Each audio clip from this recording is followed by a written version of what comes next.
I'm really happy that you were able to make the time today. I was supposed to have Rico on because I know he's like your booster for all your old players. Yeah, no, he's I know that if I'm ever getting rid of anything, he's the first one I can message and say, "What do you think?" And he's, no haggling over price, and I'll just usually give him a better price than what I was gonna list him for anyway, just for the lack of hassle, and also just knowing that he's gonna be excited to have him. I mean, there's a big difference between that when you know someone like, holy cow, I've been wanting this shoe forever, and I'm like Yeah, happy to let it go, versus you kind of figure it's going to get flipped or something. yeah, no, Not that it matters, but to me, there's something about that helping someone get a pair that they've always kind of wanted. Because I'll have people comment on my photo, let me know when you decide to sell these. And I'm like, no, I'm not going to do it. And then later on decide, you know what? But I can't always remember who it was that commented. that makes sense. But he and I also share the long-suffering Mets fan. So between those two things, we have a lot to talk about. So, just to jump on baseball, opening day was Thursday, and It was supposed to be. supposed to be. That's right. Yeah, yeah. Yeah, Uh, the Nats decided to. Well, I would say they decided to. Several players uh, had COVID, yeah, so they had to postpone it. Thursday, there was an off day Friday. They said, well, maybe Saturday, and then I think they just decided to give them the whole weekend to let everybody clear out. And so, um, and now I think already the Nats series with the Braves, I think, is delayed today, sheesh. um, because for another day. So yeah, today is officially opening day for the Mets. Um, Luckily, they're still one of the only undefeated teams still around. But otherwise, yeah. So here in about, I don't know what, 5, 6 hours, I'll be tuning in, and Yeah, definitely rah rah rah. But yeah, no, last Thursday I got up and I had my hat. They just signed Lindor the night before, so I had my yep. Lindor T-shirt, shoes to match, everything, and then on the way to work, like, yeah, game's postponed. I'm like, oh man. So yeah, it's gonna be Oh, interesting to see. I mean, obviously all the state they were talking about last night I was watching some of the Angels game against the White Sox, and they were saying how it varies from place to place of how many fans you can have. Not yeah, even state to state, I think, as much as county to county, city to city. So even within Texas, you might have a different thing, and obviously in Arlington, where they're letting everybody full capacity versus Houston at Minute Maid. I haven't heard what they're doing yet, but yeah, I'm excited. yeah. Are you gonna get out to an actual game this year? Or Yeah, we've already been looking. Unfortunately, the Mets used to come through a couple times a year at least because they played the Astros when the Astros were in the National League, but now they're not. So it's kind of what every other year or so. And I think actually last year was tapped to be the Mets coming through and playing at Minute Maid, and it didn't work out. So we went to Citi Field to see a game 3 or 4 years ago. The whole family did, so that was fun. That's the first time the girls have really been to a big game, and so I think we're definitely yeah, planning to do that again.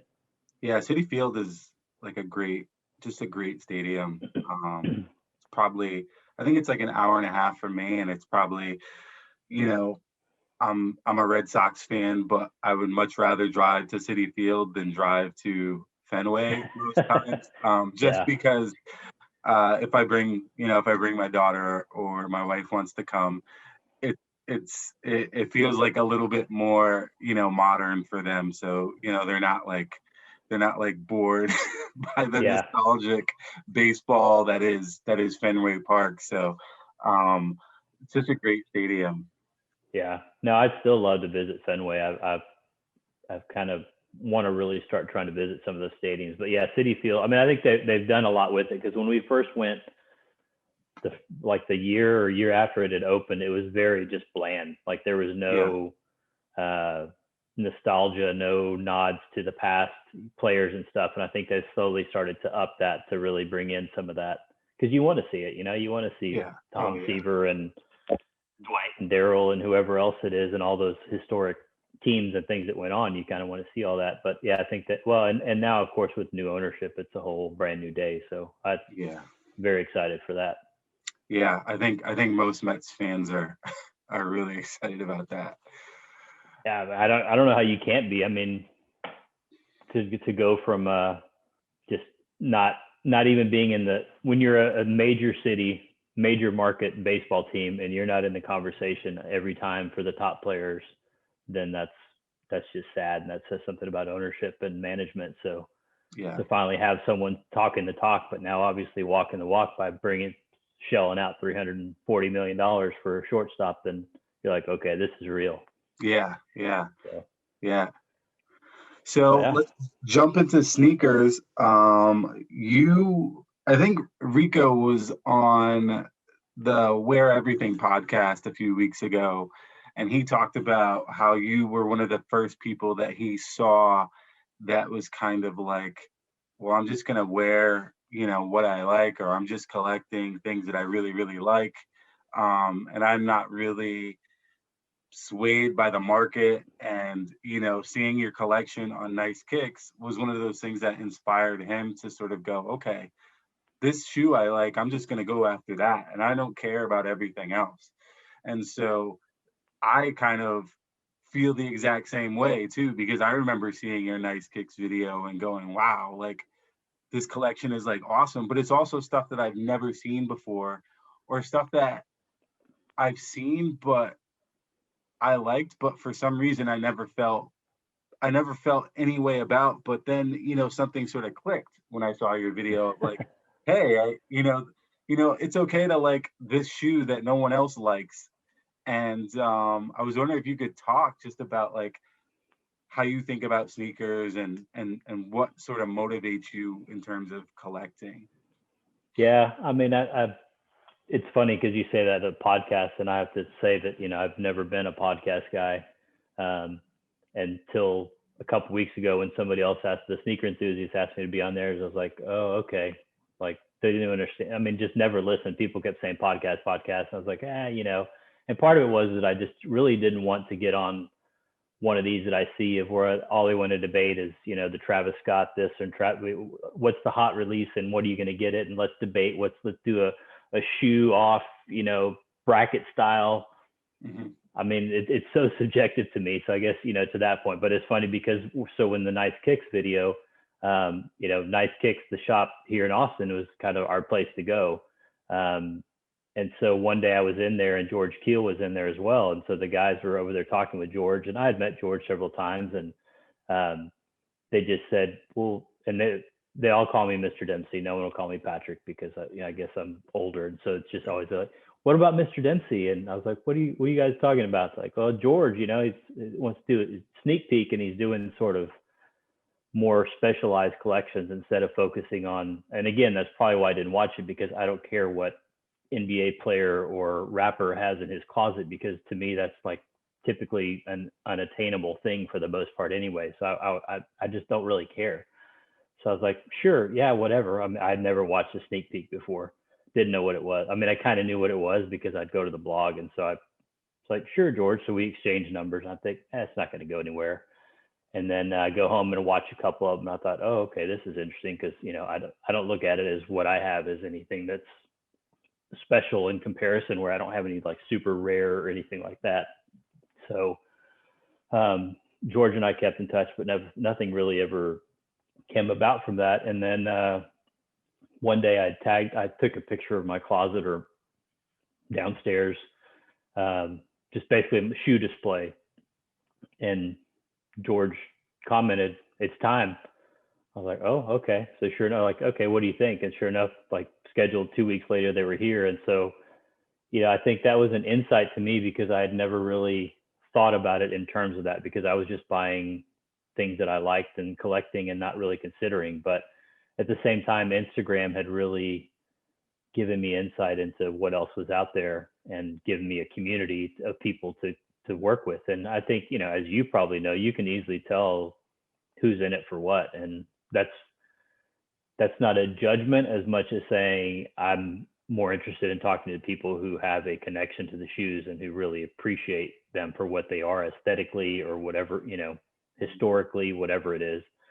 And so, Instagram had kind of helped. And it's interesting because, you're talking about Instagram too, where I've connected with you and where I've connected with Rico. And, for me at my age, I didn't have a lot of peers here who business, it may be similar for you at work, where I don't the office, they may think my shoes look cool, but they don't know the difference of how rare they are, what hoops I had to jump through to get them, or favors to call in or whatever. And so Instagram really at the beginning was fun for that, because you could connect with people. And at the time, hashtags really worked. I mean, you could, tag things, and on Saturday or Sunday, you might get a feature from Complex or Nice Kicks, or, one of those blogs and suddenly you might gain 20, 30 followers. And so, I had always gone from, I don't know, 20, 30, 50 followers. And at some point it built it up to like 2,000 followers, just by between looking for people with similar tastes and through the bumps from the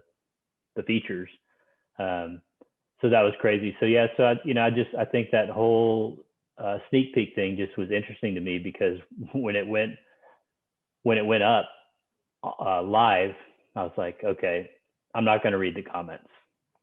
And I was like, okay, I'm going to peek at the comments, but I'm not going to respond to the comments. Like, I know how people can be. And I was blown away at the amount of people who were saying, just like what you were saying, what Rico were saying, of, wow, like, this is a breath of fresh air. This is someone I can relate to.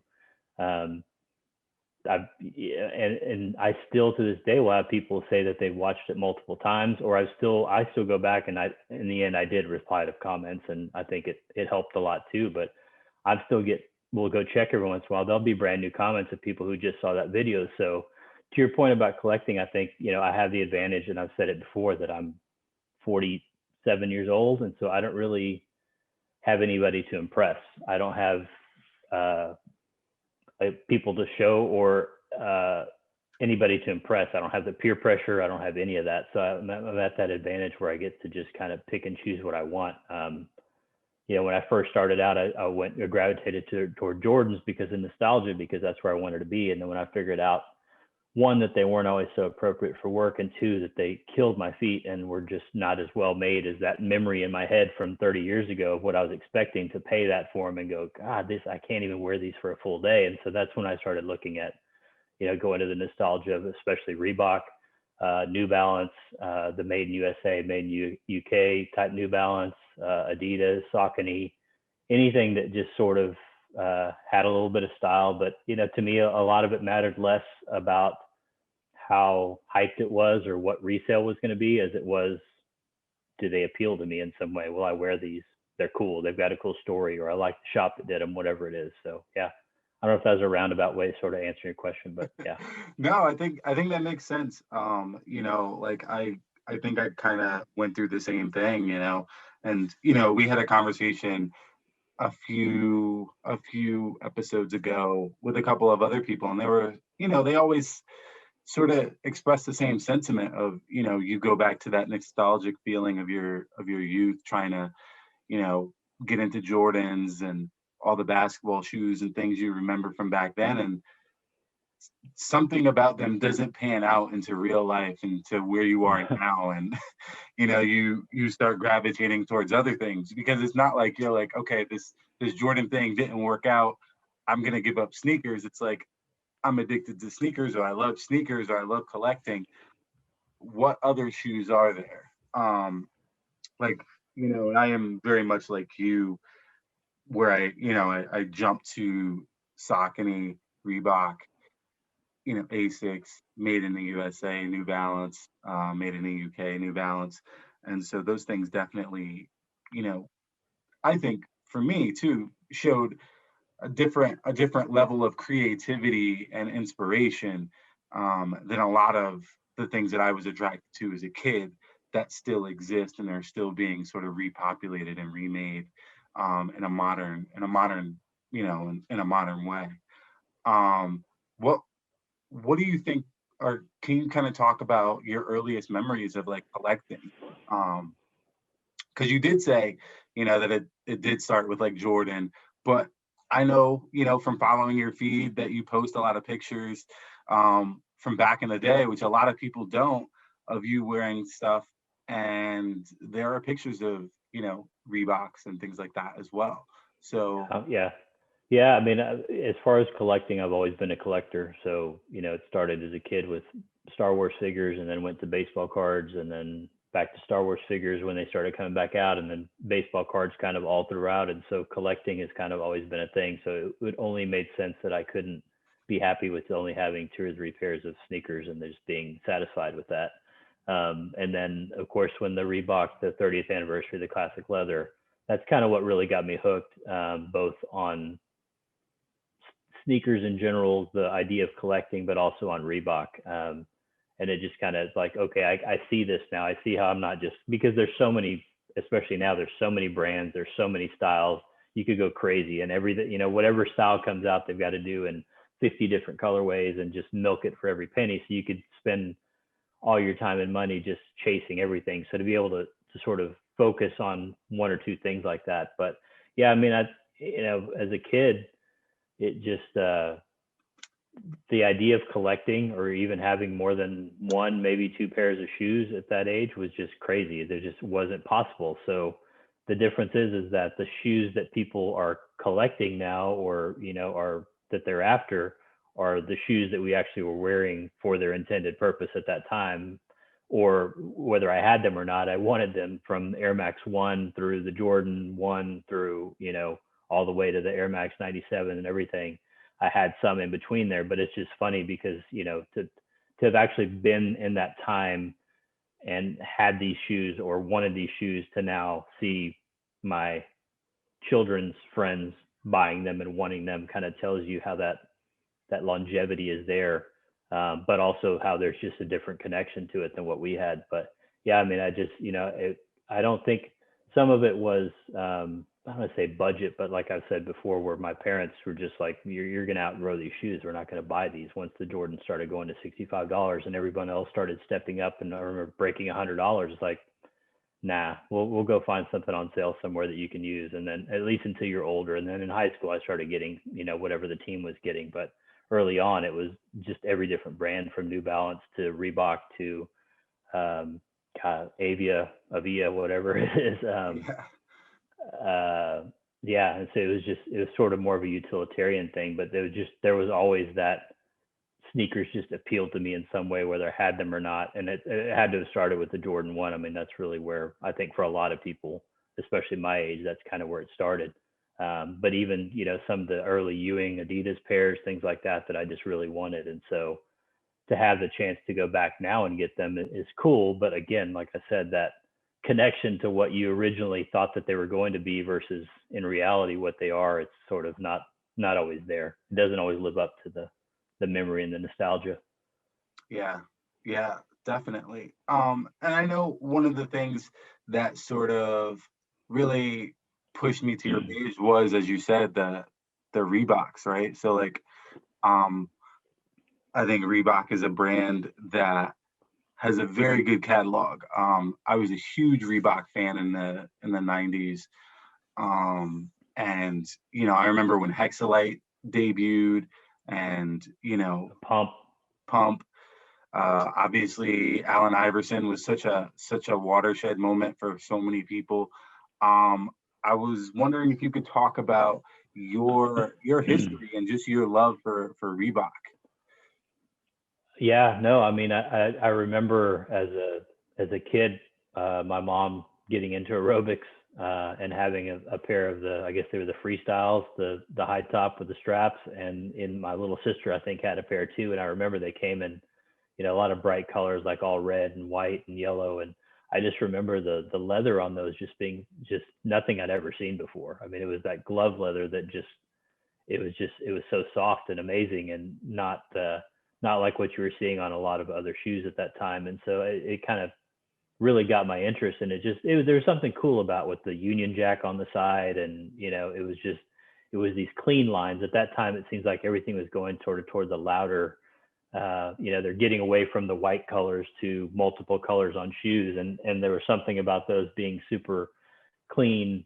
Then I remember the first ones I really wanted were the ACT 600s, just because I remember seeing someone at school having them. And I think I never did get those until recently on the retro, but one that I found pictures of myself wearing were the Phase 1, just a white and silver pair that, I didn't even know in my memories of going that far back that I had a pair.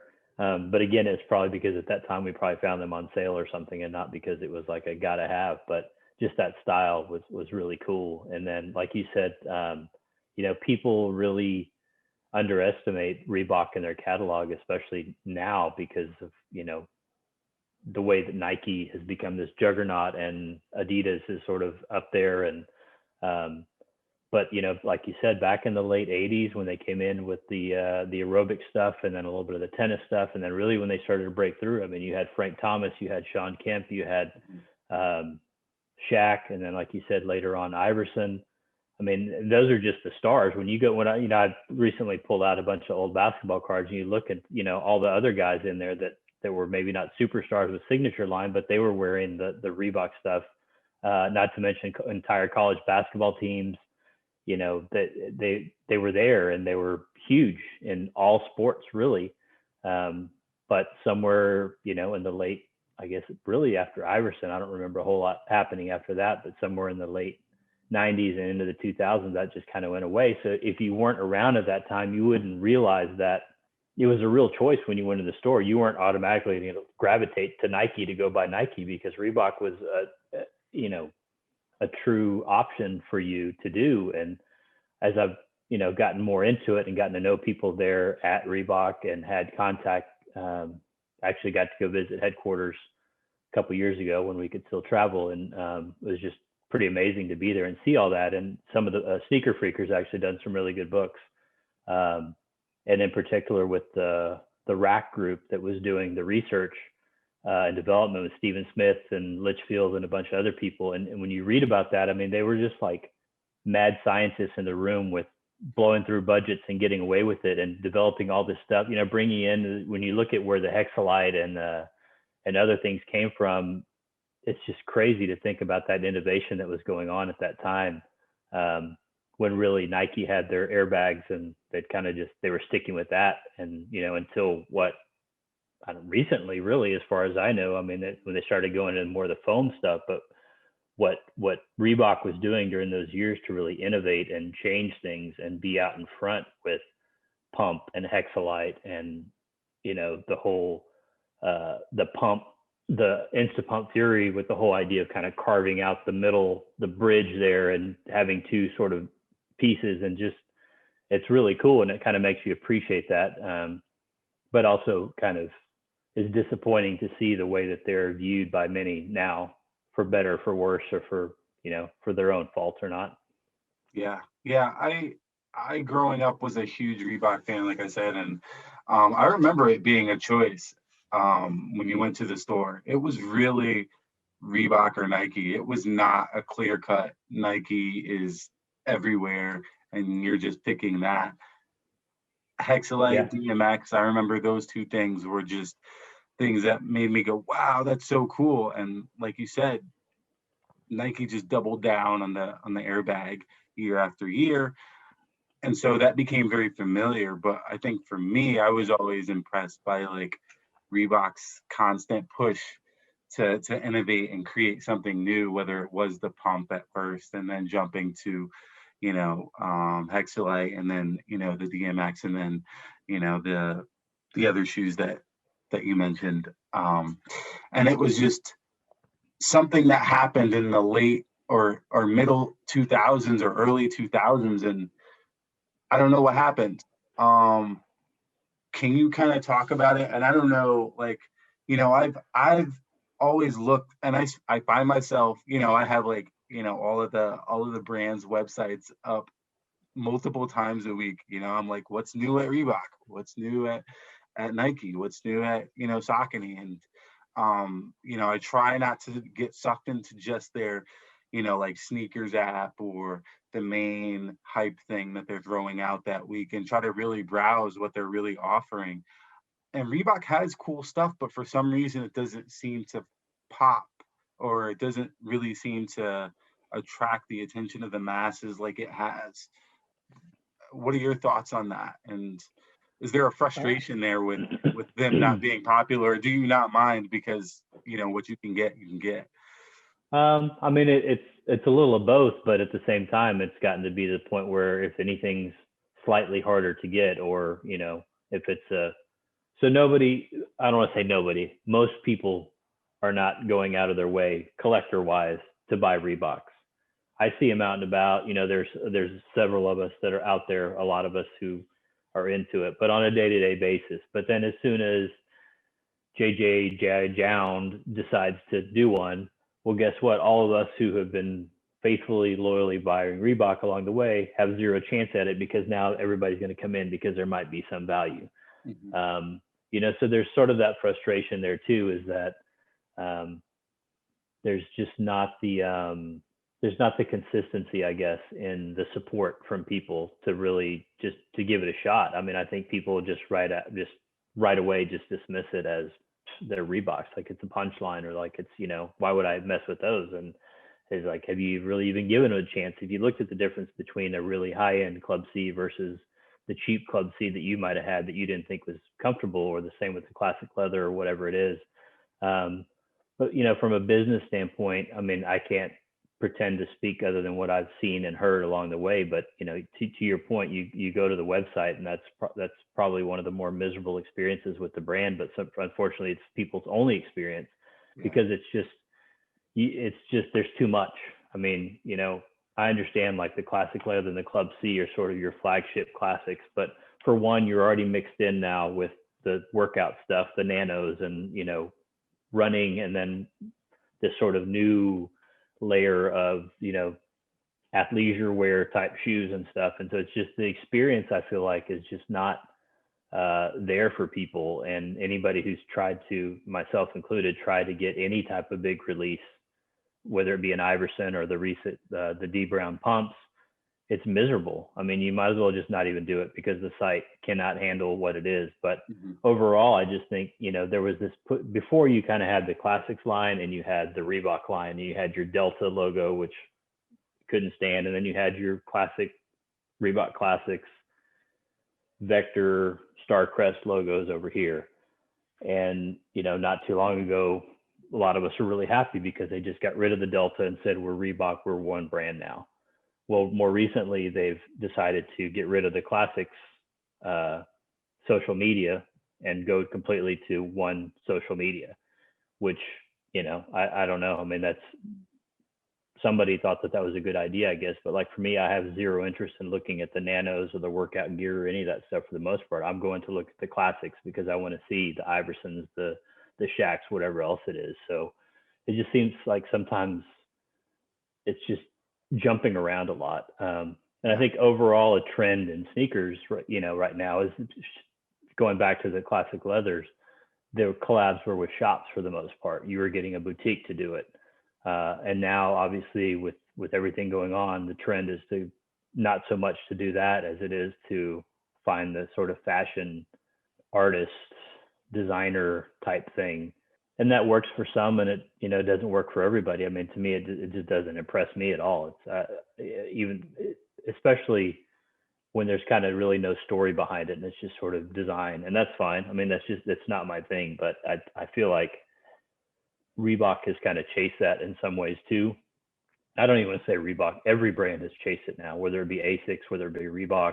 Saucony is probably the only one who luckily has not gone down that path, but as you and I both know, they kind of march to their own drummer there a little bit anyway, which is a great thing to see. But everybody else now, that Nike had luck with the Off-White and Travis Scott and all that. So like now we got to go find our version of that. And it just ends up becoming kind of a watered down version of that, in my opinion.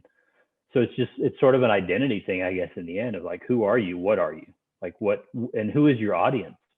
Yeah. I mean, a good example is they saw in Margiela, they did the split toe classic leather, which was at least a step out. It's in fashion, it's different. Like, you've fundamentally changed the design. So then when the Club C came out, I had some birthday discount codes and stuff, so I decided to grab a pair of the white Club C. And I'd heard that they were really cool, totally different, like a whole different. I mean, you're just thinking with a $300 price point on a Club C from a designer company that you're going to get something special other than a really pretty box and some extra hang tags and some nice wrapping paper. So I pull them out, and for a Club C, the first two things I always check. One is the leather, the upper, and see whether it's good or not. And the other is on the inside, the midsole. There's a little part where there's exposed the EVA, the midsole, whatever. You can press on it. Whether it's soft, then it's usually going to be, and that's what they reserve for their higher end Club Cs. For your sort of inline, it's going to be hard as a rock. The first thing I did is press on that hard as a rock, and I'm thinking, why is everything, and the leather was okay, but nothing special. So I'm just thinking, here you have an opportunity with this design house, high fashion, to do something, and you skimped out. You know, the leather's okay, but it's nothing special, what I was expecting for that price point. And then you skimped out on the most important part, the cushion part of it. So you're having this opportunity to get Reebok in front of other people who maybe didn't buy it before because they're coming from the Margiela brand side of things, and you're not going to give them your best experience. And not only that, but you're going to charge top dollar, just because you put a name on it. I mean, there's some design, like what's the premium on that when you can buy a solid, well-made, nice leather, very cushioned Club C white for $110, and you're going to charge me almost triple for that because a designer designed it and you were able to put their name on it, and that's it. Like that's a perfect example to me of like, where are they? What are they doing? What's your identity? I don't know. Yeah. I want to support you. I do support you as much as I can, but yet I see things like that I can't understand. Yeah. I mean, I think I question the direction of Reebok a lot as well.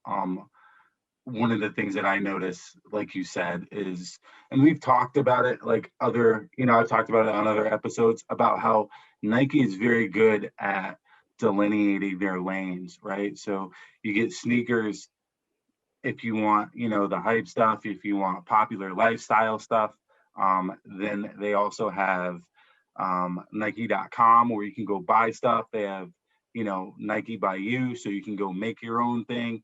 And they're very good at segmenting emails to you. And so, I get lifestyle emails. I don't get too many workout emails, but with Reebok, I feel like that's all I get, is I just get workout emails, the Nano, whatever it is, every new thing that comes out, I'm getting an email about it. And if you looked at my buying history, you would know. Yeah, exactly. That's not what I buy. Yeah.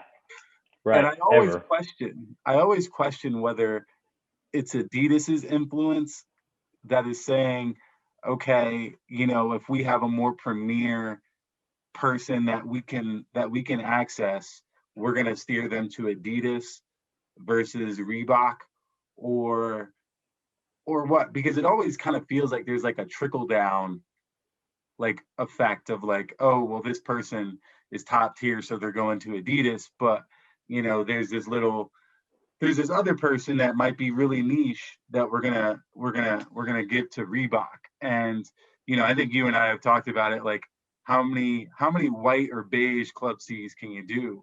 And it seems like that's the go-to, right? Every time there's a collaboration, it's just a beige Club C. And for me, I'm like, well, I got the Club C 85 vintage. I don't need another one. I don't need to go back and see like the different iterations.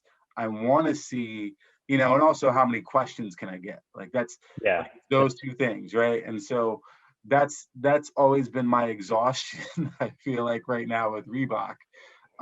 And like you said, I think they have a hard time delineating and figuring out what lane they're going to pick from moment to moment. And it is frustrating for me because I want consistency. I want to know, like I was really psyched about the ventilator anniversary. That was great. Like that was the last time that I remember them having just massive, really cool, well thought out collaborations in succession, where it was like something interesting that was coming, on a regular basis. And I don't feel like we get that now. I feel like you said, they're trying to throw things at the wall or trying to get a big name to try to attract some people. Yeah. Or these really obscure, I don't know, obscure to me, I guess, some really cool collaborations, but with people in places I don't have any knowledge of or connection to. So, maybe that's part of branching out to new groups, or, keeping it, trying to do something different. A lot of skate influence stuff more recently, which I don't mind so much. I don't know who they are, or, I don't skate or anything, but if they put out a cool design, like the bronze, the 56K bronze, the G unit sort of style ones, Oh yeah. that was cool. I mean, I liked them. I liked the connection to the G unit. I like the fact that, again, everything was upgraded as far as materials and the cushion goes. So something I can get with. Awake has done some really nice stuff. Different, they're still in that all white or all beige sort of overall, but they're switching up some materials here or there, adding some textures, doing some over branding, something a little bit different, other than, like you said, just maybe change the chun tag and the insole and maybe something on the back tab, and that's it. The window, maybe you put that's like the formulaic way to do it, is to just do those things. And so, but to your point too, like you said earlier, they have this incredible catalog, and they do. But from what I've seen, the majority, if it's not one of those models, if it's not a Club C, Classic Leather, Question, Shacknosis, Kamikaze, maybe. I don't know. That, to me, that one's sort of, borderline, but it seems to become one of their staples. If it's not one of those, then, it's kind of hit or miss. How many other models have they brought out in recent years, between the Aztec, the Aztrek, I can't even think. All the different ventilator, like, to me, the Ventilator Supreme and even the Ventilator 2, I almost like those better than the original Ventilator. But whenever they do them or bring them out, other than Garb Store, who always seem to get it right, they just don't sell. It's gotten to the point where, other than those hype releases, you almost are not going to pay retail, because at some point they're going to hit sales. Yeah. Yeah. And, whether that is the taste of the consumer, or is it part of marketing? I think that's another thing, back to your other point, is marketing. How well are they doing storytelling? Nike has a catalog too, and there are things like say the Skylon or the Airspan that come out that collectors are clamoring for years. Please bring it back. The Structure Triax is the one that's killing me right now. Mm-hmm. That collectors are asking for, and they come out, and then they're not super rare, so then nobody wants them, right? But for the most part, Nike does a good job, or it even doesn't have to do the storytelling part, because they're just Nike. Whereas Reebok, I think, probably needs to try a little harder on some of those vintage shoes to kind of do the storytelling of what this shoe is and how it's significant. So on the one hand, I see what you're saying, like, it's just those same shoes over and over again. But on the other hand, I see when they try and bring things back that are not sort of that core, they don't always do very well. Yeah. And so, I don't know what that means. I don't know what the solution is. Luckily, I don't have to make those decisions, but they're the kind of things, like, for me, that are frustrating, because I feel like if people would just give these a chance and try it, and not get stuck in wearing another pair of Air Max or another pair of Gel Light 3s, or, whatever it is, you might actually like these and kind of see what the appeal is. But, and then, not to mention, I don't know how these things get done, but with the seeding and stuff, sometimes it's kind of weird of who gets pairs and where they go out to, and what your intention of sending to these people, like, what is it, just because they're your friends, or is it, I think a lot of it's been that they've got, a lot of these companies have moved that function outside of the company to PR agencies and other people to send it to, and so there's no connection to. And I'm not saying me necessarily that I should get seeded pairs, but I'm just saying there are plenty of people out there who I know who have been bigger, like, solely solely Reebok people for years, that don't even get a mention. Yeah. And, to me, I think it's having worked in politics, it's like, this is your base. You have to shore up your base before you can go trying to get other groups, right? And so if you're just going to ignore your base, at some point your base is going to go find somewhere else, because they're going to say, this candidate, this party doesn't care about me anymore, but you're too busy trying to attract the pretty new thing over here and go in this direction and this direction. And they're going, I don't even know who you are anymore. I have no interest. And then you turn around and go, So is it just a matter that you're just taking them for granted? Well, these idiots are going to buy it no matter what we put out there.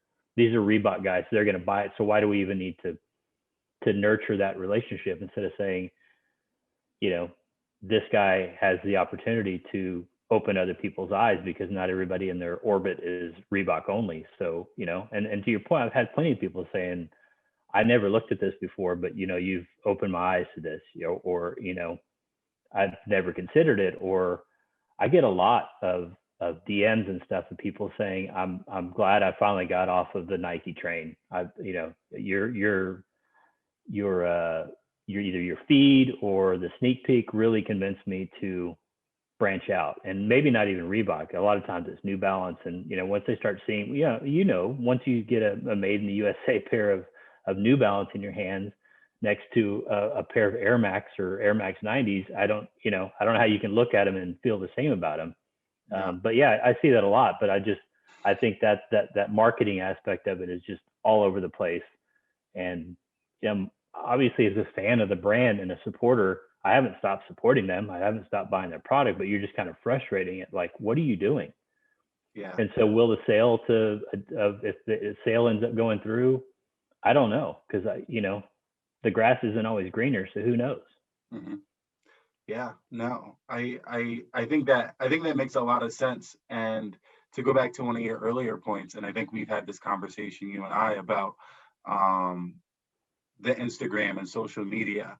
And like you had said, earlier in the interview, that back, I don't know, like 5 or 6 years ago, when Instagram was sort of, newer, hashtags worked, right? And brands really showed, some appreciation, reposting, really getting involved. And like you said, there was the two different Reebok channels on Instagram.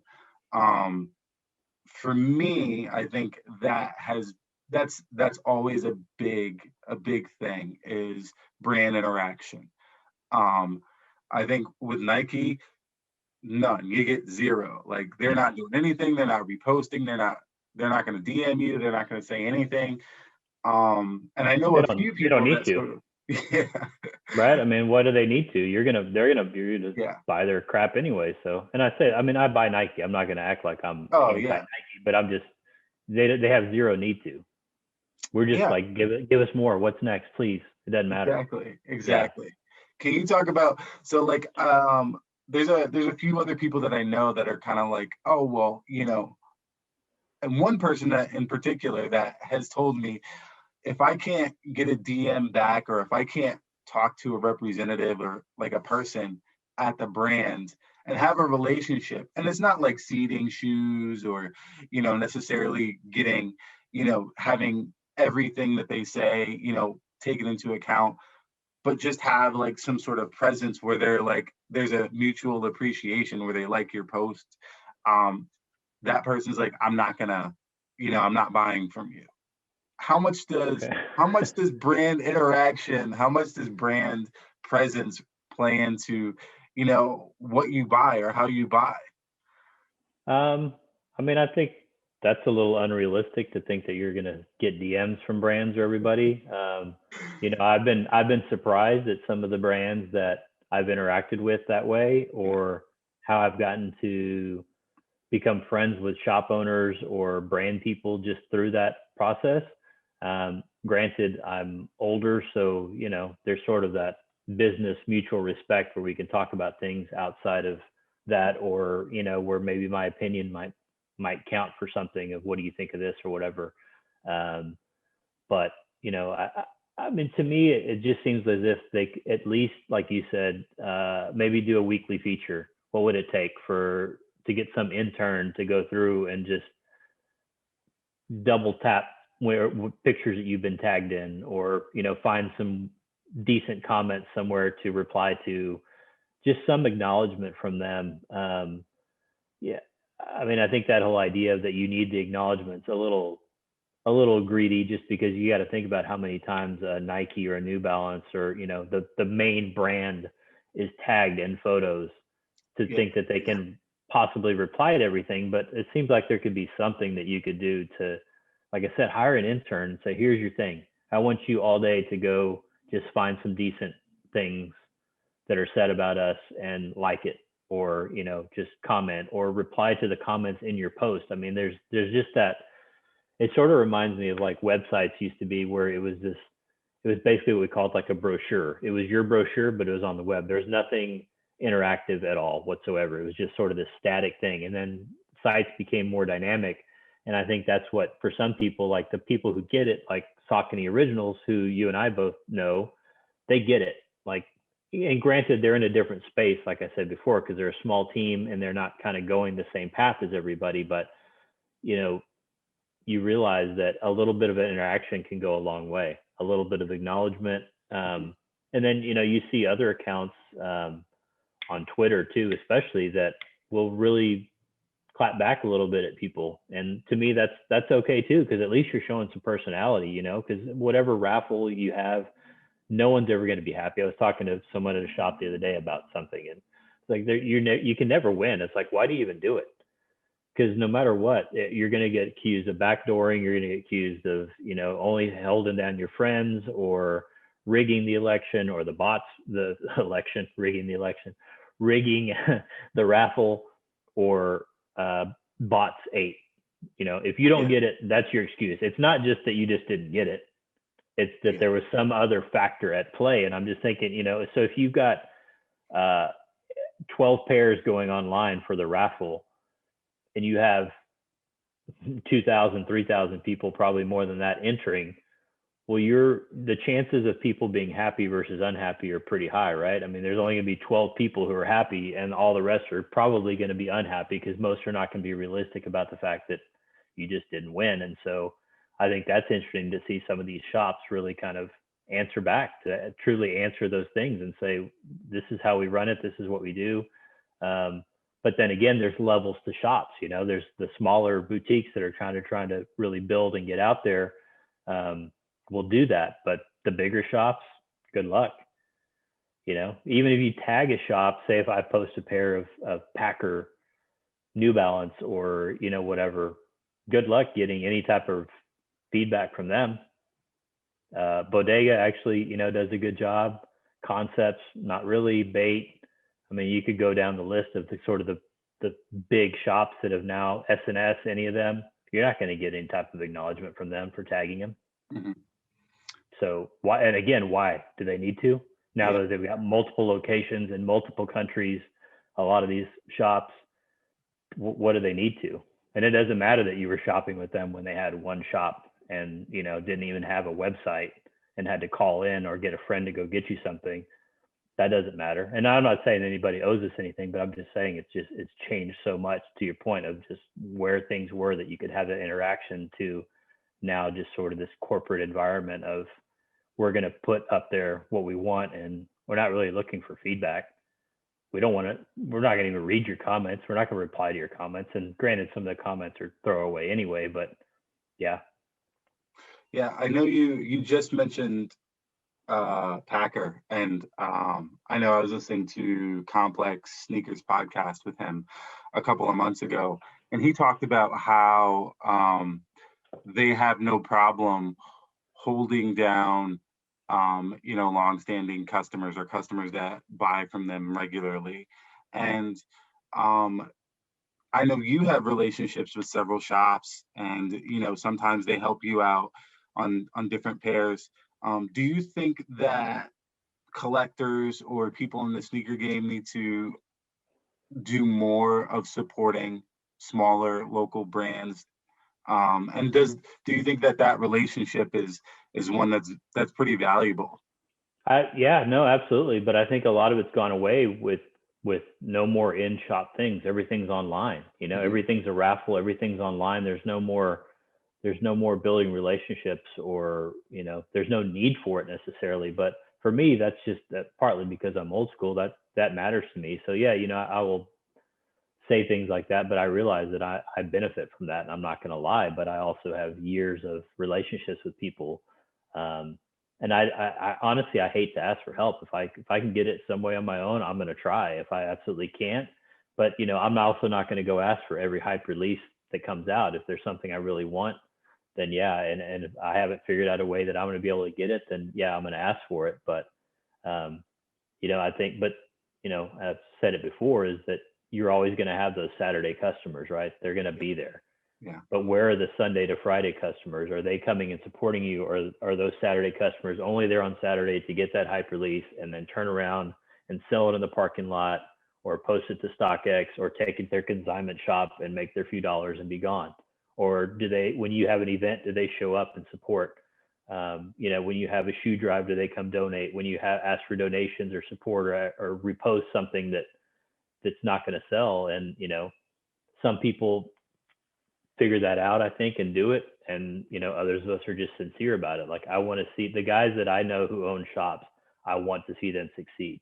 If they never gave me help on another pair again, that's fine, because we have true friendships where we talk about things other than sneakers and other than a transactional relationship where, how can you help me out? But, this move to online sort of takes some of that away.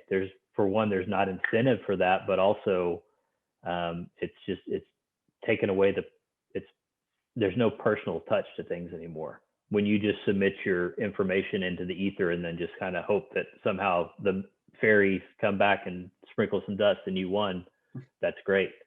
So yeah, I mean, I wouldn't apologize for getting any help. That's just sort of, it's kind of the way it used to be. When you had to go to your local shop and nothing was online. But now that everything's online, it's kind of this democratization of things, or I guess not even democratization. It's sort of a faux democratization of the way things work. Because again, like, when there is a raffle, when there's an online, I don't know how many pairs people think are really going up, because sometimes it's not that many. By the time staff has gotten theirs, ownership has gotten theirs, friends and family have gotten theirs, locals, there may only be 2 or 3 pairs left. But, another thing for me is that I think people don't mind helping me sometimes, is that they know that I'm going to wear mine, that I'm not going to turn around and go flip them. So there's that aspect too. I mean, I know I've talked to plenty of people. In fact, that's how I got to know the sneaker in South Carolina, who's not around anymore. The shop that did the mustard Saucony is JP Hudson. JP. And I had asked about a pair coming up. I don't remember. It was some Saucony release. So I was trying to help a friend. It wasn't even for me. And I was like, what's the availability on these? And it's like, it's pretty tight. We're going to list them in the morning, blah, blah, blah. And then he came back the next morning. He's like, the bots are going crazy. What size do you need? If you think if this is for you and your friend is a fan is going to wear them, I'd rather you get them, because I know that they'll be appreciated, rather than just some bot that's going to scoop it up. Yeah. I've had that happen before in other places too. So that, I appreciate that. That means something. Mm-hmm. Yeah. And speaking of Saucony, they're another brand that I think you and I are both fans of. And so if you could talk about Saucony, I always, like, I've had so many people on, and no one shares the appreciation or the affinity for Saucony that I have. And I think, for me, I think it is because I have a relationship with them. So, that does sort of play a part, but it's also because I see the work and I see the energy and, the products that they come out with, and I see changes happen. I've seen changes happen. And I feel like, they appreciate their customers, and they're not just dropping something and it's going to sell out and they don't care. So can you talk about Saucony and, how you feel about them and, your history with them? Yeah, no, I mean, probably the first really, I mean, I remember them sort of growing up, obviously, from a running shoe standpoint. And then, just the logo is sort of you just remember it. But yeah, I guess it was back to when I was saying that I transitioned from basketball shoes to actually getting into running shoes, and realized that there was other stuff out there. And so I think really probably the Bodega Saucony collabs are what I remember the most, just because they were doing, especially that Elite series that came in a special box, and they were just doing some wild stuff. It was just kind of out there. And then, there were several there was the Frank the Butcher and Rick Williams, the couple pairs there. I mean, obviously like the burgers that I've got, the Only in Soho. I mean, there was sort of this peak there where they were really getting going. Extra Butter was doing a bunch of stuff. And then at some point, I just felt like it was just like a lot of things, it was just kind of getting oversaturated, and it was getting oversaturated. The price was going up and the quality was coming down. It just got to be where I just expected that I was going to have tons of glue stains, rough edges, badly painted midsoles, whatever it is. And so I kind of just pulled away for a while. It was just like, my money is better spent somewhere else. And so then, I guess when the guys that we know kind of came in and started doing things differently, and I had some really frank conversations, mostly over DM, about why I haven't been a fan of theirs. And surprisingly, there was acknowledgement on that end to go, yeah, we know, we're working on that. Like, we know what you're talking about. Yeah. These are factory issues that we're doing. And I know there were releases that were pulled because they didn't live up to the expectations. So when you see a brand doing that and you actually get to talk to them and hear them say that, acknowledging where their faults are and seeing where they want to go, it makes it somebody that you want to support, right? And to back. And like I said, also, as far as social media, they're great about reposting people's photos, commenting on things, and just being out there. And so it's cool to see a brand that was sort of just, you kind of liked and had a few of, and granted, there's others that, I don't feel the need to grab every release. Like, I'm willing to admit this one just doesn't do it for me. I think it's cool. Good job. It looks nice. I'm glad it sold out, but it's, it's not for me. So I also give them sort of honest assessment on that. Like, yeah, I like it, but not for me. I'm going to pass on this one. So. Yeah. I think being able to have those frank interactions is a big deal to me. And I think there is a lot of, oh, this is so great. This is so great. Everyone, sort of praising everything that one brand does or that one shop does, hoping to get into their good graces. And I do appreciate that Saucony is very humble in their understanding that not everything is for me. And also that not everything is perfect, and sometimes they need to go back and rethink it. Jumping ahead, like, I want to talk about, like, what are some things that you're looking forward to just in terms of releases, or is it just a moment? Is it just a month by month, week by week, moment to moment decision for you, or are there things right now that you're thinking about that you're hoping to get?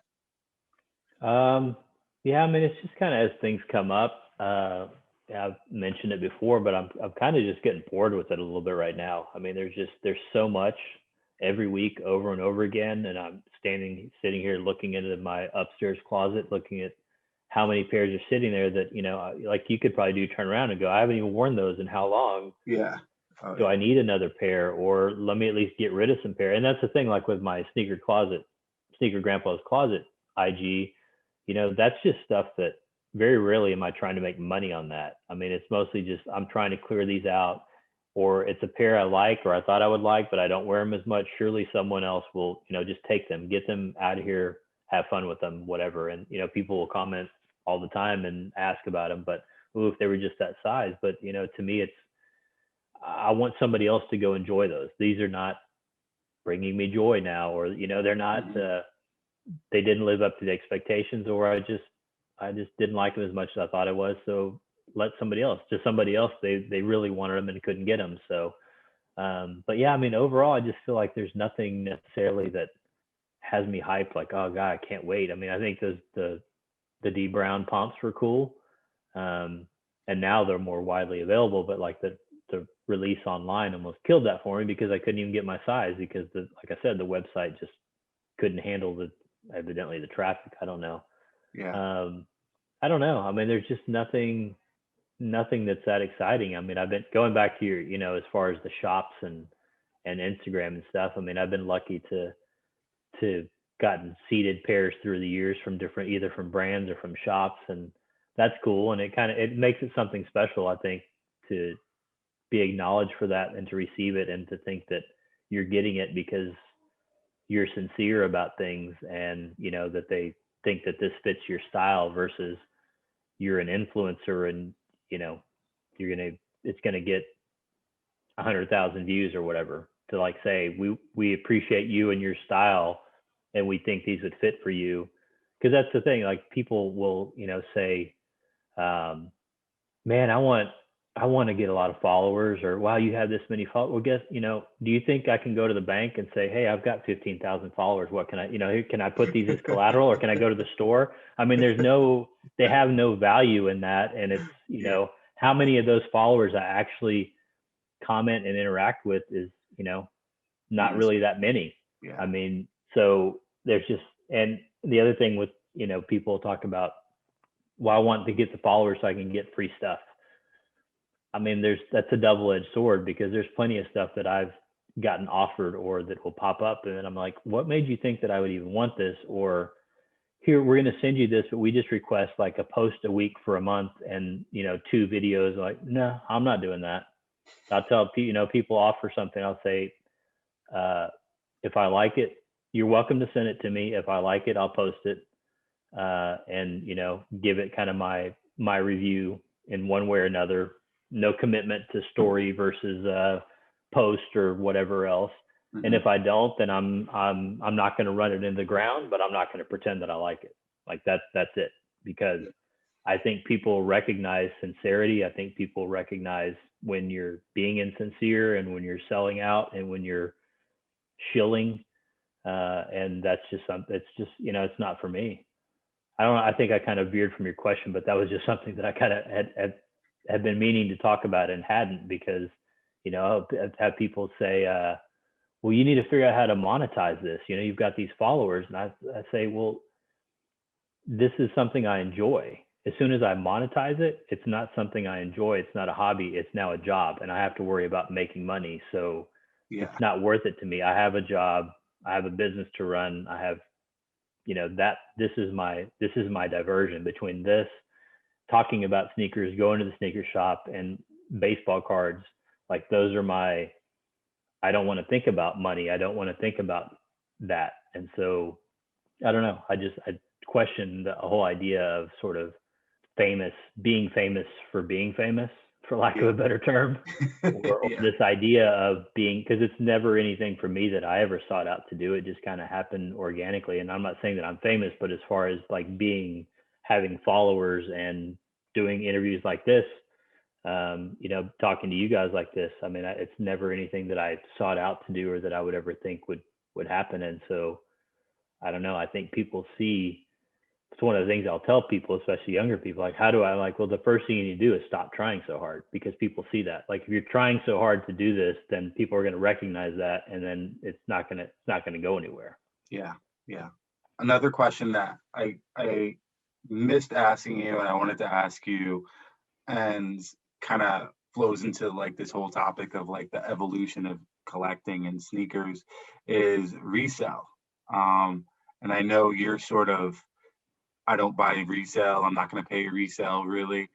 What are your thoughts on resale and just how it's evolved and how it really affects, the things that the things that you and I have tried to pursue over the years? Yeah. I mean, I think it just depends on whether it's a shoe I want or not, right? If it's not, then I don't really care. But I mean, I just think that's when it bothers me, especially. But yeah, I mean, going back to the whole idea of online versus in-person releases and stuff, it kind of takes away from that. And then not only that, but then you can just go right away, open up an app, post it for your asking price, and there's just this whole faceless thing versus before. I don't know. I mean, it wouldn't exist if there wasn't someone to buy it, right? So as long as someone's paying the price out there, then why wouldn't somebody do it? So it's hard for me to knock someone's hustle to get out there, because I know plenty of kids out there, and I'm talking kids, like not just because they're younger than me, but young teenage kids who have done pretty well for themselves, because whether they had the backing from their parents or whatever, but either way, that's an entrepreneurial spirit to make those connections and do these type of things. So I don't know. I mean, it's just funny because it just seems it's now sort of spread over into baseball cards too, where it's like the same group. They were but whatever the hot Christmas toy is, I'm going to buy those up. I'm going to make some money. It's sneakers, and then it's video processors or video cards, and now it's baseball cards or sports cards. There's just sort of that group that sort of finds that thing that people are willing to pay more for. Just for me, again, I mean, I've got over 400 pairs of sneakers. I'm not going to pay your price unless it's something I really, really want. But I mean, even then, it's, I'll look at it and say, okay, maybe this is $40, $50 over retail. Well, that person after fees and everything else is going to make what, $15, $20 maybe for their work. So yeah, I can handle that. But otherwise, it's just really easy for me. Except I always enjoy on those Reebok releases where people buy them up and then post them for crazy prices, and then just watch it go. Like, you're never going to learn, man. It's not going to happen, at least not anytime soon. And so Yeah. I don't know. I mean, I think that it sucks that the focus has become that so much now, versus just for love of the shoes. But it's just kind of become a commodity for a lot of people, and that's just what it is. And I don't know. I don't know. I try not to spend too much time worrying about other people and what their motives are, and figure, karma is a real thing, and, people are in different situations than me. So, maybe if I was in a different situation, I'd be looking at things from that angle too. So what do you think? What's your opinion on that? I'm of the mindset of you where if it's not something I don't want, I don't really care. But I don't necessarily pay resale. I haven't really paid resale in, over a year and a half. I think I did it on something that I really wanted, only to see the price drop. Been there. And I was like, never again. Like, I'm not doing it again. And like you said, if it's 50, 40, $30 over retail, okay, like maybe, but I have to really, really want it. I just, I have to, it's got to sit there for a few days Yeah. and let me marinate on it. And like, I think that happened with something recently, but ultimately, I'm of the mindset that, like, if I buy into if something releases and my mindset is I have to have it every time, and the price is whatever the price is, no matter what, I'm just perpetuating the cycle, right? I'm perpetuating the resale market. And so my mindset has been to, okay, well, I'm not going to perpetuate this thing. Not because I don't care or because I don't understand why people do it. I just know why I do it. And I do it because, I like sneakers. I like wearing sneakers. I have sneakers that have, stories, and, that give me the feeling when I put them on, and like having a great outfit or whatever it may be. And so that is what I buy sneakers for. I don't buy them for as a commodity. And so, there is, I guess, a world that treats them as a commodity, but I don't want to be a part of that world. I want to be a part of the world that buys and sells because they love them, or because they have some sort of personal affinity for them. And like you, if I get something and I don't wear it and I'm trying to get rid of it, like, I'm not selling it for, I'm not trying to kill the market on it. I'm just, I just basically want my money back. Yeah. No, I mean, don't get me wrong. If I happen to hit on something on sneakers that I don't want, I'm not giving it away. I mean, so I can't act like I'm not part of it in there. But typically, it's going to be something that's pretty hyped that I just happen to get lucky on to get. And Yeah. I'm not going to be maybe it's hypocritical, but I'm not going to be the guy that, when the market's here, I'm going to sell here just because I want to maintain my principles. I'm going to try and sell that thing at market. I'm going to be completely honest about that, but I'm just not trying to do that on a regular basis. And I'm not, I want to take advantage of the relationships that I have to try and make a few bucks here or there, which, you know, I know that happens too. There are guys that go around shop to shop to shop that have, you know, made their relationships and get multiple pairs of something and then go sell them and make their profit, and then that's fine, whatever you got to do. But yeah, I'm kind of with you. I just, from a buying standpoint, I very rarely will pay anything over. I'll just let it go and forget about it. We've probably talked about, I mean, there are just very few pairs that once the sting wears off and you've moved on, because there's another release the next week and the next week and the next week and more of them, there's very few pairs over the years that I can think about, like, man, I wish I'd have gotten those. Like, I wish. And there's others that I just forget about. Oh well, I missed, whatever. Good thing I didn't get them because I wouldn't have worn them. But yeah. Yeah. I have a random question, and I think we've talked about it in DMs, but you have well, I don't think you have, but I think Ronnie Feig has a beef with you, or did have a beef with you, and blocked you at one point. What From was what that I've about? seen, I'm hardly the only one.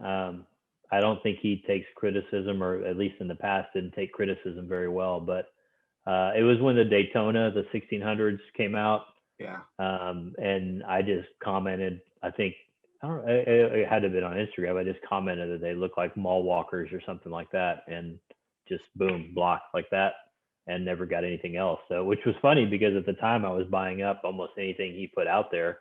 I was Yeah. really getting into a lot of his Gel Light 3 releases, going back and buying some of his New Balance releases, and, you know, overall was a fan. I was just, and in retrospect, I mean, that's, you know, that's the type of stuff anymore that kind of bothers me when people have that. Would you say that to someone? You know, try and approach it now, like, if you were face to face, would you say that same thing to someone? And admittedly, I probably wouldn't, but now it's just kind of become a running joke for me that, you know, especially because I've had or have had several of his pairs, that it's like, I'd love to tag you, but I can't because you have me blocked. So I don't know. He's an interesting guy. I mean, obviously very creative. Has been a great marketer. Has turned, you know, to think about the multiple shops he has and just kind of the brand and the way that he's sort of moved away from the collaborations to actually having his own clothing brand, basically, that's recognized, you know, to have shops in major cities. I mean, you can like him or not like him, but you can't not respect what he's done, Yeah. especially in terms of design of the shops, you know, of really branching out and doing things that aren't just the ordinary subway tile, green wall, neon sign, you know, distressed wood kind of look that everybody kind of goes to. So yeah, it's funny. I still get comments every time, and I just kind of just keep the joke running. But yeah, I mean, it was just some throwaway comment that in retrospect I probably shouldn't have made, but then it just got to be funny because like, wow, I've never been blocked by anybody like at that level to think that. Yeah. Yeah. Yeah. Well, I like that. I like that idea of, would I have said this in person? And I think, you know, with this saturated internet world, with the comment section on everything, that's sort of like, it's sort of like it's a new mantra that I think a lot of people should take on, myself included. And Yeah. Well, I mean, I just keep thinking about, you know, after this past year of everything that we've all been through in one way or another, if you don't have some type of different perspective on life right now, then I wish you would, because, yeah, you know, it's just everything that's gone on for the last year and a half. I mean, it's just, you've got to have some appreciation for the good things out there, and just, you know, not project that negative energy toward other people, and especially people you don't even know, or like I said, that you wouldn't say that in person to that person. I mean, what gives you, because you're on a keyboard, to be able to say that? And luckily I don't experience that much on my page, but every once in a while I'll have somebody come on and just make some just crass comment or whatever. You know, somebody is like, those are ugly, you know, some shoes you post, like, but okay, that's fine. I mean, that's your opinion, but what made you feel like you needed to say come on that. my page and say it? Like, just scroll past. I see plenty of ugly shoes on my feed, ugly people on my feed every day, that I don't feel the need to point it out. Yeah, yeah, absolutely. No, I know it can be tough with some of the comments and just the negativity that gets pulled in. Yeah. Um, But I really appreciate you taking some time out today to jump on and talk. Um, Yeah. for me, this is one of those things where, this past year, like you said, was a lot. And so having these sneaker conversations in person was something that I didn't get to do. So having, an outlet where we could just sort of chop it up face to face and talk sneakers has been great. So I really appreciate you taking the time.